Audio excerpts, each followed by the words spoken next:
If Gerard Healy is an Australian football nationalist, Peter Gordon's first football coming was as his polar opposite, a champion of localism. Peter was promoted by the people of the western suburbs to resuscitate Footscray. Say resuscitate after a glass of red. After the Dogs were declared dead in October 1989. At 32 years of age and attempting to develop a legal career, Peter Gordon was it. Suddenly he was the club president. The next 7 years were perhaps the most interesting and divisive in the game's political history. And Peter was in there boots and all for his club. So much so that AFL Commissioner Graham Samuel described him in an interview as corrosive. And around the time Brisbane swallowed Fitzroy in a merger, the new Lions president Noel Gordon, related neither by blood nor philosophy, was on rather good terms with himself one day in another ABC radio interview. His namesake, who was the next program guest, began his interview by declaring that listening to Noel Gordon turned his stomach. Those were the days when football politicians made no bones about what was on their mind, but it didn't necessarily advance their cause. By the 96 season, the Peter Gordon who had helped save the Dogs was forced to concede he couldn't see a way forward for his club. His time as a football figure done, he went full bore in his professional career and became a celebrated champion of the underdog there. Then, out of the blue, in 2013, there was a second football coming. This time, the national competition is long established and the AFL is backing the less wealthy AFL clubs. And while again Peter Gordon's presidency has been eventful, he's been a very different president this time around. And suddenly his club just might have the world at its feet. Perhaps after all, Peter might be the Messiah. To respond to Gerard Healy's host of football, please welcome Peter Gordon.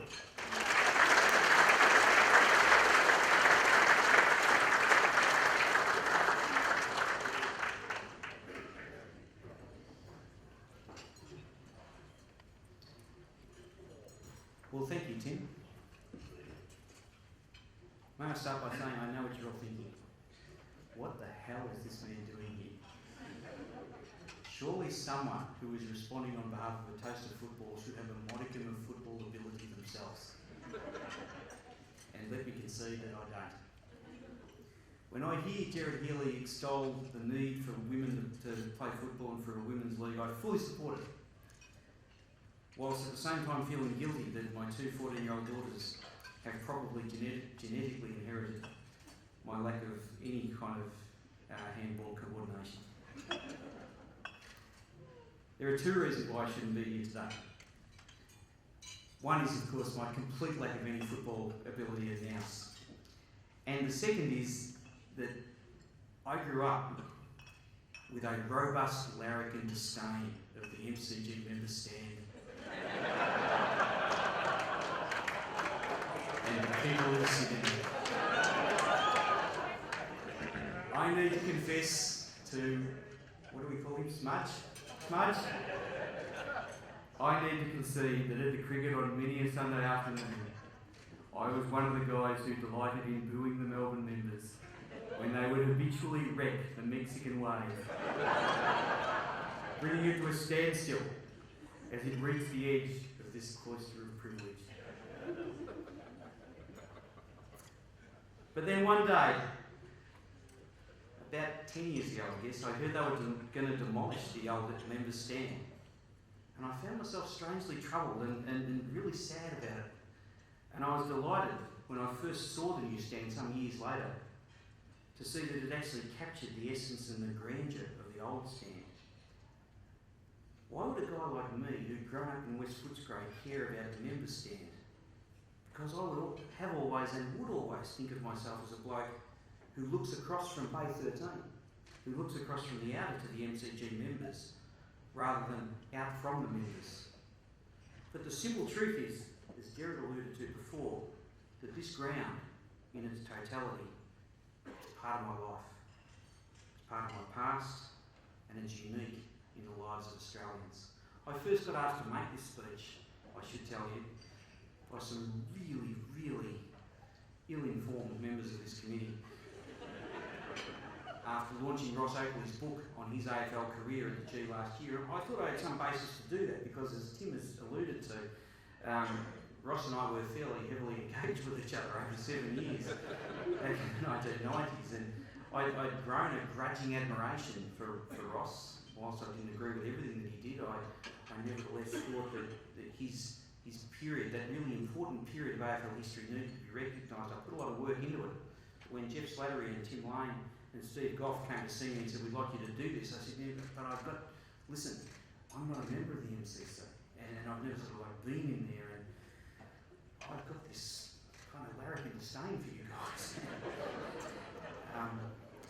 But then I thought to myself in the weeks that followed that the visions of the MCG for me are probably the same for me as for all of you and wherever you come from. Memories of Norm Smith, pictures of Norm Smith in that trench coat on grand final day.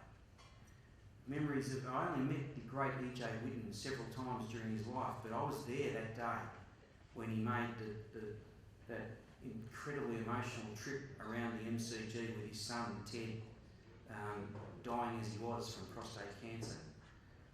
You know, I remember moments like Barassi running out for his first premiership as coach. I was there the day that Mick Martin, having done an enormous job on Gary Ablett, watched in despair as he took that mark in the preliminary final to see Gary Ablett kick that goal.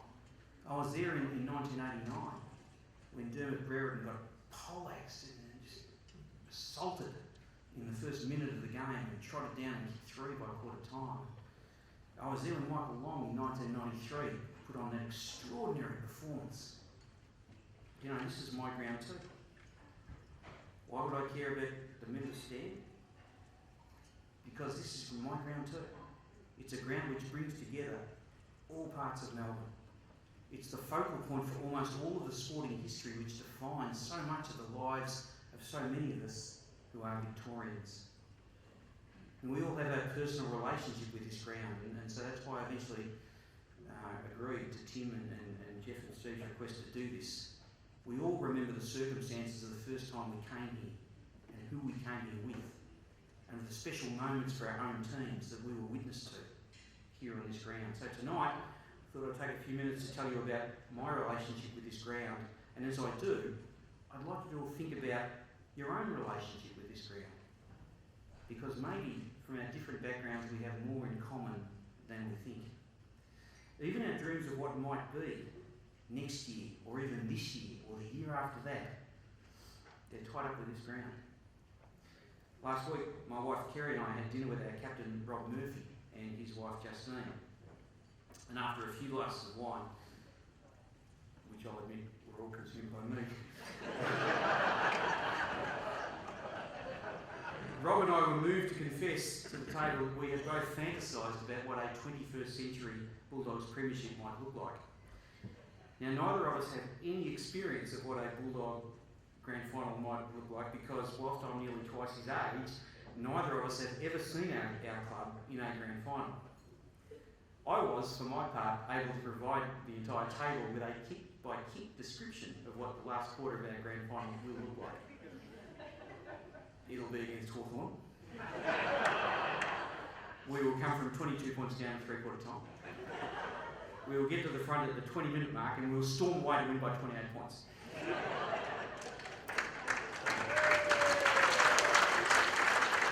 That's all my own work. I can actually provide you with, as I did last week, multiple choice options for who puts us in front.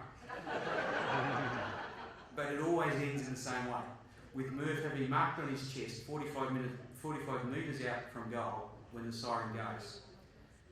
His teammates, Matty Boyd and Ruffy, they just want him to throw away the ball and celebrate, but he insists on taking the kick, even though the game is won. His teammates want him to just drop it, but Bob, no doubt driven by pure narcissism, insists on kicking the last goal of the premiership so he can say he had that honour, and he puts it through. And somewhere in the background, Bruce McAvaney or Tim Lane or someone can be heard saying, "Everyone in the whole world's a Bulldog today." That's my fantasy.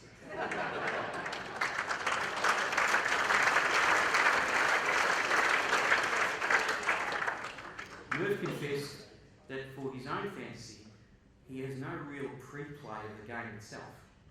His fantasy is of the aftermath, singing the song, holding up the cup, and then of the team, the club staff, the members, and all of our supporters walking the cup, literally walking it through the city, together, down Footscray Road, to the Footscray Town Hall where it last was in 1954, and finally to the John Jen stand of Woodnoe as the sun sets over Woodnoe.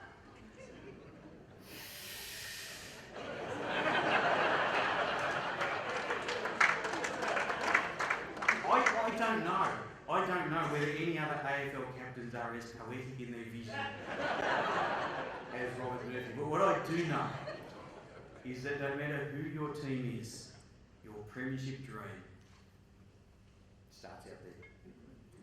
I grew up in the 60s in West Footscray, and in my childhood, I'd only remembered the Bulldogs being reported on a Saturday evening, black and white TV, ABC News, sports reports in those hexagonal letters. Every week they lost, pretty much every Saturday. I can tell you as a executive chairman that football management these days is increasingly governed by science, and the current marketing science tells you that kids form their enduring bonds with a particular sporting team, a club, when they are between the ages of 7 and 9. Being asked to speak here today has caused me to reflect upon that, because when I was 7, Footscray finished 10th out of 12 teams, with due apologies tonight to John Schultz and Ray Baxter and Merv Fox who played in those teams. 10th, guys.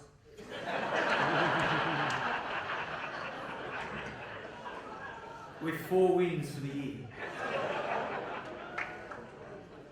And when I was 8, they again finished 10th with 4 wins for the year. And when I was 9, they finished last, once again with 4 wins. You can therefore see that according to the modern marketing science, when I formed my lifelong allegiance to this strange little organisation, the Footscray Football Club, during 3 years in the mid-60s, it had a win-loss ratio of just over 22% and an average finishing position of second last.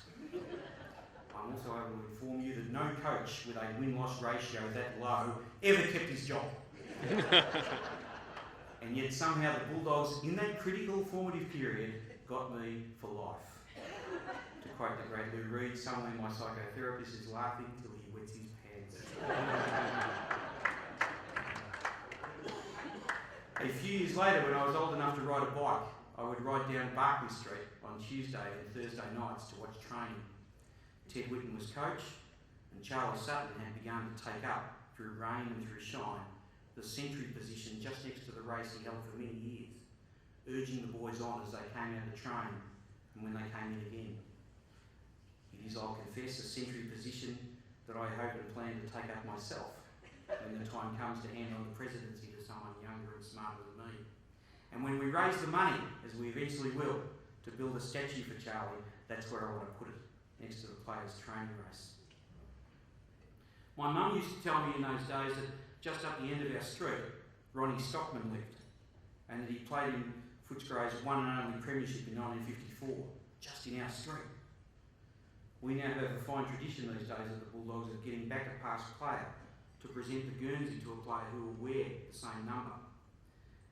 Turns out Ronnie is still around, and earlier this season, because he still lives in West Footscray, he was prepared to do it. So we were all wrapped that we could get him there before round 1 of the 2015 season to present his old number 17 jumper. He wanted to say a few words, did Ronnie. He looked around our new $30 million training facility and he said words to this effect. Boy, you young blokes have got it good these days. Back in my day, we never had anything like this. We used to play at 2 and 6 a week. And you know, I read somewhere the other day, some kid who's only played a few games is getting a $7 million contract. You wouldn't read about it, would you? $7 million. Anyway, this number 17 jumper is for Tom Boyd.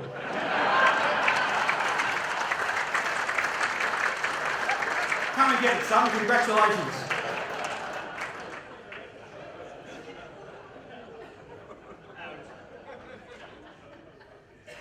I inherited my football allegiance, as I'm sure most of you did to your own team, to the Bulldogs from my dad. My dad died in 1981. His first love is cricket. I've asked the people tonight to put up a photo of him tonight, and that's him down in the bottom, second from the right, in 1938, in the member stand of the SCG, where he was as part of the Victorian junior cricket team. He was 19 and he'd risen through the cricket ranks of the western suburbs to make the junior state team. Truth of it is, my dad, having grown up and made that junior team and died in 1981, I just wanted to find an excuse to put him up in the long room.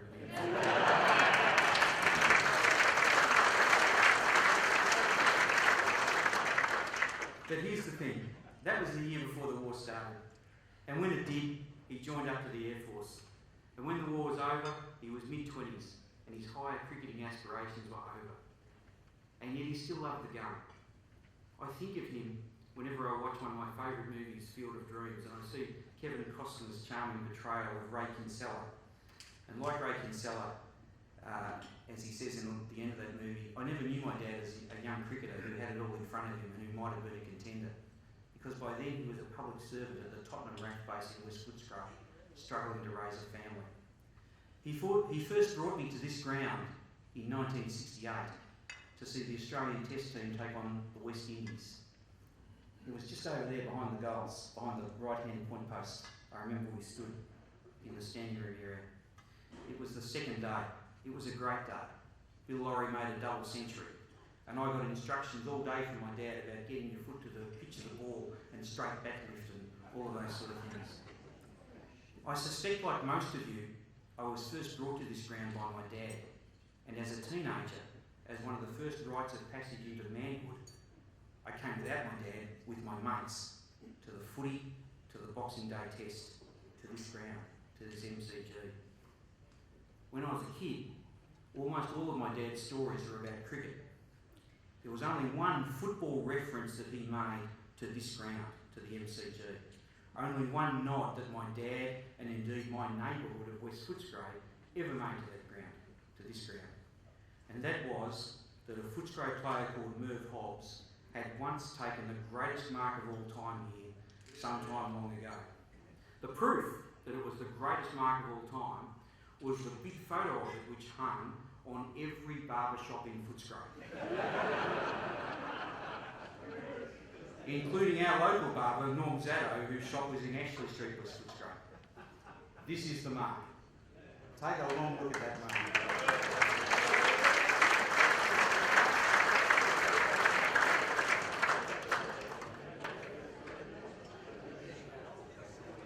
I might add that this mark was taken in front of just over 86,000 people watching Melbourne play Footscray in the 1961 preliminary final. And the man Merv is jumping over is Melbourne's Trevor Johnson. And the guy watching on is, of course, the great E.J. Whitten. Until tonight, I'd never met Merv Hobbs. In fact, in 2 stints in the 10 years I've been president collectively, I'll be truthful, Merv, I didn't even know you were still with us. He played in number 2, the number 2, Robert Murphy, our captain's number. And the image of that mark for a whole generation of young Footscray kids was the one piece of indelible proof that through all that period of losing games, we were once here in front of 90-odd thousand people and we won our way into a grand final. Ladies and gentlemen, would you please acknowledge the great Merv Hobbs.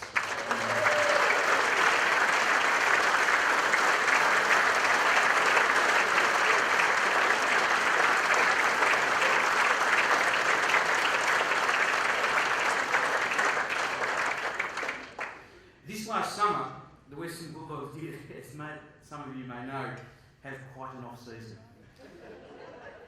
I wanted to share with you tonight that just last Christmas, my wife Kerry, exasperated and possibly seeking family law advice from, after several solid months of me replacing captains and replacing coaches and replacing 1/4 of our playing list, and tired and exasperated as she had become of endless board meetings and football management reviews, Kerry brought me an easel and some canvas and some paintbrushes and paints and told me to forget about football, forget about the Western Bulldogs, forget about Brendan McCartney and Ryan Griffin just for a week or two and do something completely different down at our beach house.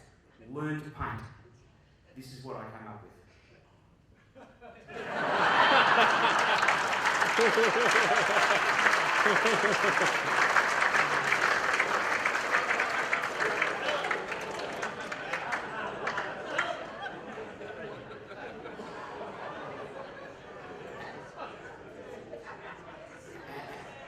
And if I may quote her words upon seeing that after 3 or 4 days, it was something to the effect of, "Give me back the freaking paints."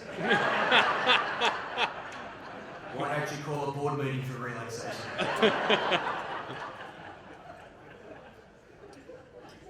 Footscray Football Club made the finals twice in the 70s, each time by the skin of its teeth. Each time we bundled our first game, and each time at the Arctic Park known as Waverley. It was as if the finals majesty of the MCG was never meant for the likes of us. The first time I saw Footscray play the final at the MCG was the second qualifying final of 1985 when I was 28 years old. We played Hawthorn. The Hawks beat us that day by 90 odd points, and I have 2 or 3 lasting impressions of the game. The first and the most overwhelming, that after 28 years of never seeing my team play a final on this game, the deafening, unbelievable, raw torrent of noise that greeted my team as it first made its way out on the hallowed turf for its first finals appearance in 24 years. And the second indelible impression, the way we were blown away by Hawthorn in the first 20 minutes of football. Much as to say, as eloquently as possible, "You boys really don't belong here." And the third, the quixotic Davy Crockett at the Alamo way in which a young Doug Hawkins dominated the southern wing. He only played on the southern wing every quarter against Dipper that day, best on ground. We got thrashed. We returned to the western suburbs with our tails between our legs. And we came back a week later to beat the North Melbourne Kangaroos in the semi-final, in which Hawkins again dominated the game as few players ever have in a final before or since. In my adult years, we've been as a club to the G for finals more often than in the days of my childhood. Now, win-loss ratios are generally more respectable, but we've never been to the big show on the last Saturday in September. We had Billy Brownless snatch a victory off us in 1994 with a kick after the siren.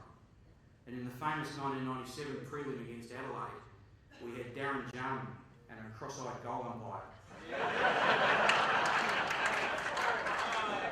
Both using their unique talents to deprive us of the grand final berth, which was rightfully ours. We've lost 3 preliminary finals in a row in the last 7 years, all of them pretty close, and all in all, we've lost 7 preliminary finals since we were last here in 1961 for a grand final. It is, to be truthful, hard to know whether the Bulldogs will make the grand final again while I am president, or indeed in my lifetime. I note that the St Kilda president, Peter Summers, once had the temerity to say, just a few months ago, that St Kilda would win a premiership before 2020. I make no such claims of such confidence. Because to know this would require precedence of 3 different variables: how long I'll be president, how long I'll live, and indeed, whether we'll ever make the grand final. But somehow the fact that I've never once seen my team here on grand final day in my entire life, and indeed may never do so, does not erode my enthusiasm for the struggle at all. The struggle itself is an extremely worthwhile lifetime pursuit. The fact that we as a club are even alive so many decades after first being pronounced clinically dead means something to me. Something imbued in the grainy black and white replays of those Footscray players of 1967 who used to win once every 8 weeks when I was 9 years old, but kept turning up. The fact that the AFL now believes in competitive balance and is striving to achieve it makes it just that bit more plausible. What we as Bulldogs share with the Melbourne members here is the fact that there are increasingly few of us who've actually seen our team win the big one. And so each year, we try to be nice, and we try to be magnanimous, as Hawthorn wins its 13th and its 14th. prospect that we Bulldogs may one day soon get our turn out there is magnified for me by two things. The fact that it will mean so much more to us than for the supporters of clubs that just get to win it 3 or 4 times in every 10 years. And also the fact that this ground is home to so many of the most extraordinary sporting moments of all of our lifetimes. I sat with my wife's family, who are Geelong supporters, at the Punt Road End in 2009 as the Cats and the Saints arm wrestled to an incredible climax when late in the game Matty Scarlett somehow got a ball to Gary Ablett, who somehow got it to Paul Chapman, who broke 1 million Saints hearts with a minute or 2 to go. In September 2012, a mate and I bribed the captain of a cruise ship off Santorini. I should mention it was not the Costa Concordia. to get us a satellite feed of the Swans Hawks final on the screen of the cocktail bar. When the game started, it was just the 2 of us. It was 5 a.m. When Nick Malcheski plucked that last goal, there were over 100 cruisers from all over the world who had gathered around the screen cheering in a game that many were watching for the very first time in their lives. The year the Swans got their first flag in 73 years, in 2005, I ended up giving my last 2 spare tickets to a young guy at my then law firm so he could go with his dad. Peter Matthews was then in his late 70s. He lived in Port Melbourne. He worked as a plumber and he'd followed the Bloods all his life. He'd led a battler's life, and struggling with emphysema and heart disease as he was, he had to battle to get up the stairs of the Southern Stand. And his battle to get through the last quarter was even tougher. As the game seesawed in the final minutes of the grand final, Peter Matthews had ever seen his team playing in over 70 years. I sneaked more than one worried look in his direction in that last quarter, as his face went different shades of purple and red, because I really feared he was going to die. But I was also privileged to see the face change in its complexion, and tears started to flow after Leo Barry took that extraordinary mark just down here to save the game in the dying seconds. In the moments that followed that grand final siren, that MCG had belonged to Peter Matthews. It belonged to every South Melbourne supporter who had kept the faith over decades of heartbreak and name changes and relocations. Not to the members, not to the TV commentators or the AFL corporate planners, maybe not even to the coaches or the Norm Smith medalists. He sat quietly with his son and listened as they played the Swans song over and over again. For all of my somewhat mixed relationship with the Sydney Swans over the years, I could not possibly have wished for a better result that day. I hope today that I have and I will make you think about your own recollections of this ground, its connections with your own childhood and most probably your dad. They might be happy memories of the Hawthorn supporter of Brendan Edwards in 61, of Hudson and Keddy in 71, of Brereton and Dipper in 89, or the tortured agony of the Magpie, cursing 5 men who crossed the Pies 5 flags: Gary Breen, Ted Hopkins, Wayne Harms, Phil Baker, Jason Agamanis. You might relish as a saint that Barry Breen moment, but also wish that Stephen Milne in 2010 had had the ball bounce his way at the same stage of the grand final late in the last quarter, 44 years on. You might be a Cat supporter whose MCG vision was defined by so many grand final losses in the 90s, only to be completely transfigured by the wins of the last 8 years. Whoever we are, wherever we come from, this ground out here, this MCG, is a part of our past.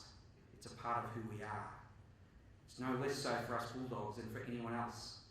We look at the crackly old vision of Charlie Sutton in 1954. We remember the Merv Hobbs mark on the barbershop wall. And we look at our young players of today, and like every other team, we dare to believe that this time it might be possible. And we know that if it happens, when it happens, it'll happen down here on this field. It'll happen at the MCG, a field which belongs to us all and to which we all belong. Through all the upswings and the downswings of our teams and our lives, this ground has and it will always endure. Whatever your club's dreams of it may be, there's only one club that's going to be marching in our tens of thousands through the city and down Footscray Road back to our home ground when it happens. That will be the Bulldogs. And we'll start that walk from right here. I love this ground. Here's to the MCG. Thank